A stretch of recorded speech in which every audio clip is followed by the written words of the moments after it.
Hi, I'm Howard Lothrop, host of Echo Partners TV. Today we're going to talk about something that's a common shortcoming in asset liability models. In fact, it's probably the most common shortcoming I see when I evaluate the asset liability process at almost every bank.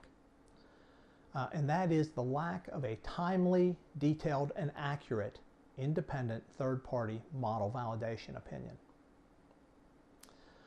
Well, what is a model validation opinion?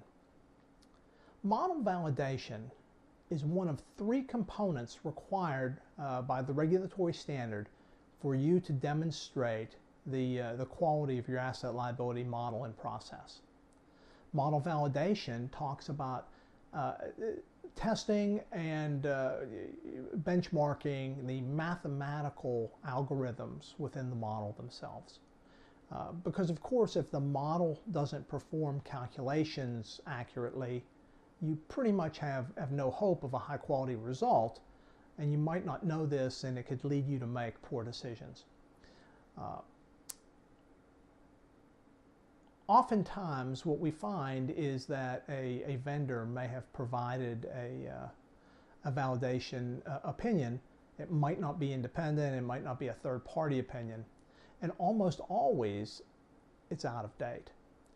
Regulatory best practices tell a model vendor that they should provide an updated independent third-party model validation opinion anytime there is a significant change in the model.